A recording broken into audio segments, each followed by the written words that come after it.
Hello दोस्तों, कैसे हैं आप लोग। मैं सीए विकास शर्मा आपका स्वागत करता हूं मेरे यूट्यूब चैनल सीए विकास शर्मा पर। दोस्तों, अब ये टाइम आ गया है जब आप अपनी आईटीआर फाइल करने वाले हैं या आप अपनी आईटीआर फाइल करने का प्लान कर रहे हैं।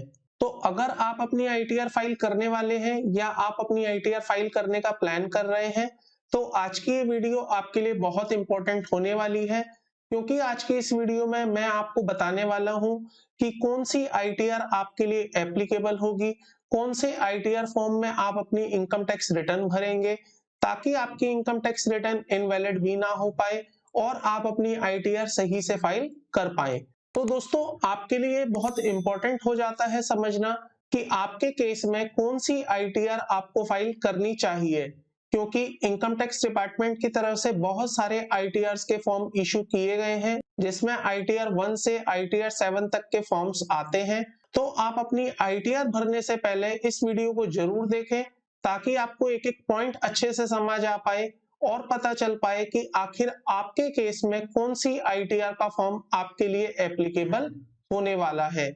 यहाँ पर मैं आपको बता देना चाहता हूँ दोस्तों, अलग अलग केसेस और सिनेरियोज में आईटीआर का फॉर्म बदल जाता है।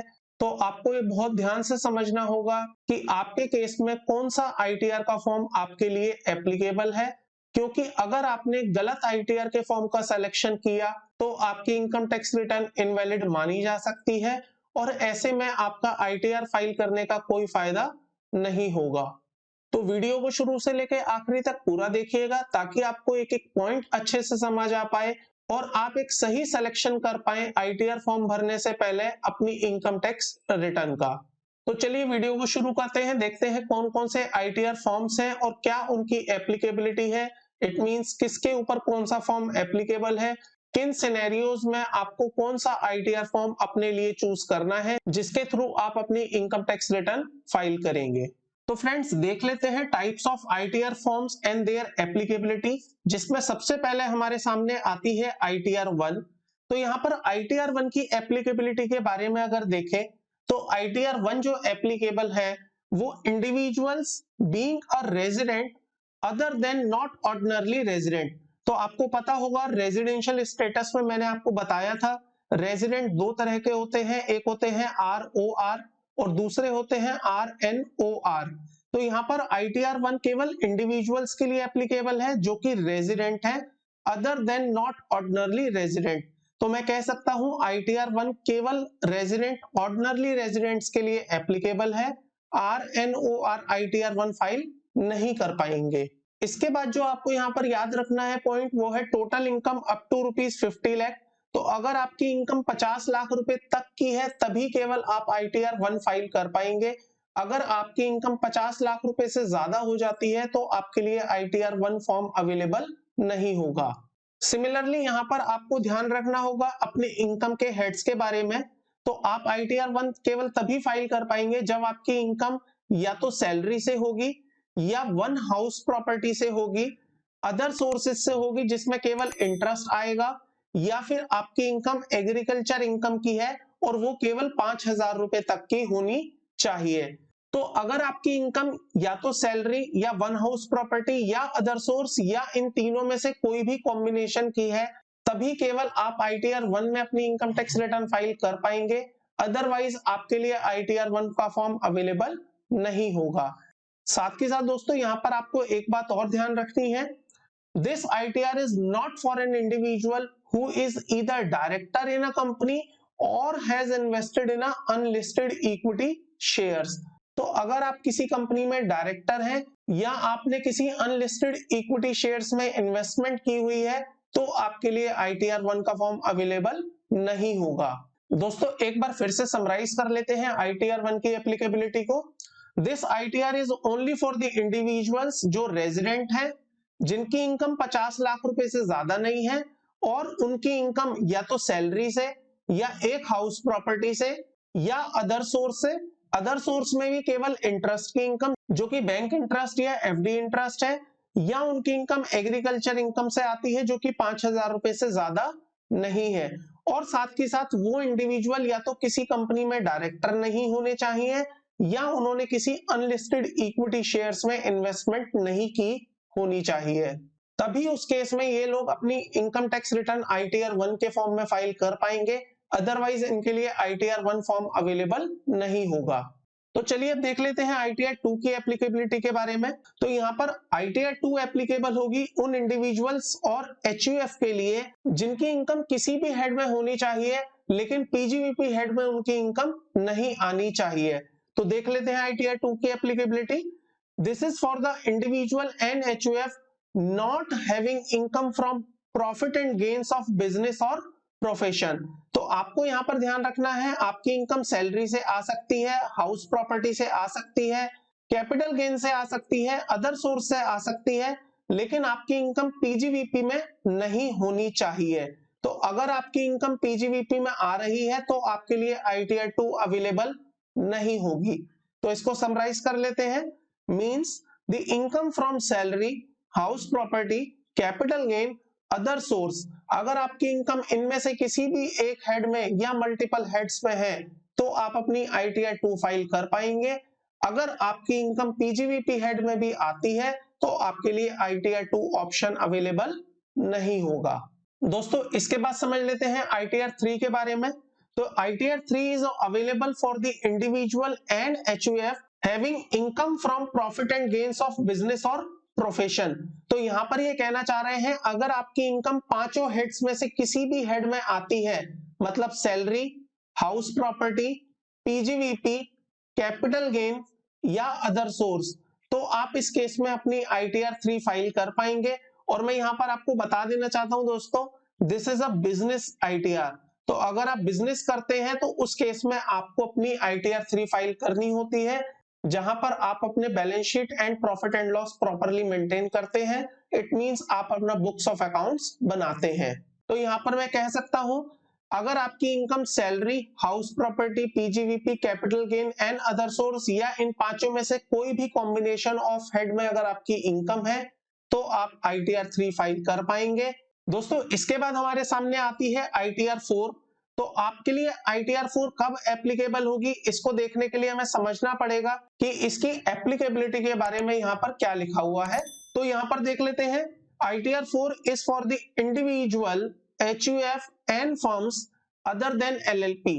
तो यहाँ पर फर्म्स को कवर किया गया है, LLP को एक्सक्लूड किया गया है। तो अगर आप इंडिविजुअल्स हैं, HUF हैं या फर्म है तभी आप ITR 4 का यूज कर पाएंगे, अदरवाइज आप ITR 4 यूज नहीं कर पाएंगे। और साथ के साथ आपका रेजिडेंट होना भी जरूरी है।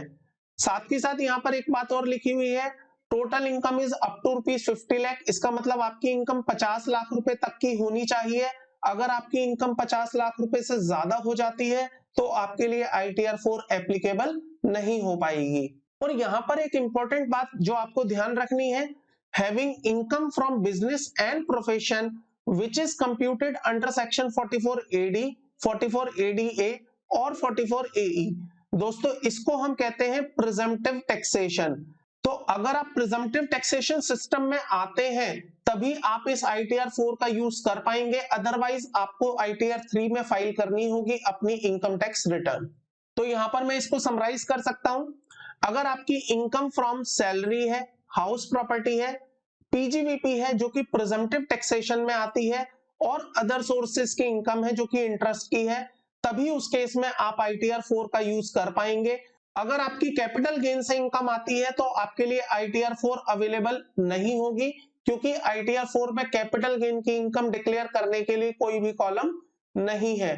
तो ऐसे में या तो आपको ITR 2 पर जाना पड़ेगा या आप ITR 3 यूज करेंगे अपनी इनकम टैक्स रिटर्न फाइल करने के लिए। दोस्तों साथ के साथ यहाँ पर एक कंडीशन और रखी गई है, this is not for an individual who is either director in a company or has invested in a unlisted equity shares। तो अगर आप किसी कंपनी में डायरेक्टर हैं या आपने कंपनी के अनलिस्टेड इक्विटी शेयर्स में इन्वेस्टमेंट की हुई है तो आप इस ITR का यूज नहीं कर पाएंगे। ऐसे में आपको अगेन या तो ITR 2 पर या ITR 3 पर जाना पड़ेगा। दोस्तों अब समझ लेते हैं ITR 5 की एप्लीकेबिलिटी के बारे में। तो आप ITR 5 फाइल कर पाएंगे अगर आप पर्सन है other than individuals, HUF, company and person filing form ITR 7। तो यहां पर मैं आपको बता देना चाहता हूं, this ITR is applicable to firms, LLP और एसोसिएशन ऑफ पर्सन। तो अगर आप इनमें से कोई भी कैटेगरी ऑफ पर्सन है, इट मींस आप अदर देन इंडिविजुअल है, अदर देन HUF है, अदर देन कंपनी है, या other than person filing ITR form in ITR 7, तो आपके लिए ITR 5 का ऑप्शन अवेलेबल होगा। आप ऐसे में अपनी ITR 5 फाइल कर पाएंगे। इसके बाद बात कर लेते हैं दोस्तों ITR 6 के बारे में। तो ITR 6 के बारे में जो यहाँ पर लिखा हुआ है, ITR 6 is applicable for the companies other than the companies claiming exemption under section 11।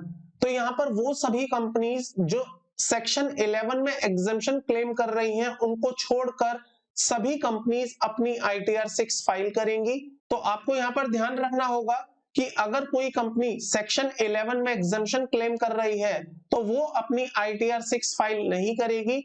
ऐसे में उनको छोड़कर सभी कंपनीज अपनी इनकम टैक्स रिटर्न ITR 6 में फाइल करेंगी। दोस्तों इसके बाद हमारे सामने आती है ITR 7। तो समझ लेते हैं ITR 7 किसके लिए एप्लीकेबल है। ITR 7 is applicable for person including companies required to furnish return under section below।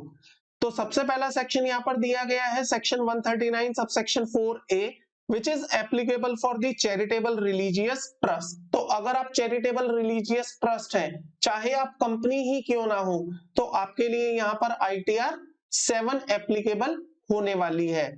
Similarly अगर आप पॉलिटिकल पार्टीज हैं, आप अपनी रिटर्न 139 सबसेक्शन 4B में फाइल करते हैं, तो आपको यहाँ पर ITR 7 का यूज करना होगा। इसी तरह अगर आप साइंटिफिक रिसर्च इंस्टीट्यूशंस की कैटेगरी में कवर होते हैं और आप अपनी ITR सेक्शन 139 सबसेक्शन 4C में फाइल करते हैं, तो आपके लिए ITR 7 है। And last but not the least section 139 4D, it means आप यूनिवर्सिटीज, कॉलेज और इंस्टीट्यूशन और खादी एंड विलेज इंडस्ट्रीज में कवर होते हैं, तो भी आपके लिए ITR 7 का ऑप्शन ही अवेलेबल होगा। आप अपनी इनकम टैक्स रिटर्न ITR 7 में फाइल कर पाएंगे। तो दोस्तों ये थी वो ITR 1 से लेके 7 और उनकी एप्लीकेबिलिटी, जो अलग अलग केसेस में, अलग अलग सिनेरियोज में on the basis of your head of income depend करती है कि आपके लिए कौन सी ITR एप्लीकेबल होगी। तो आई होप आपको इस वीडियो में अच्छे से समझ आ गया होगा कि आपके केस में कौन सी ITR एप्लीकेबल होने वाली है।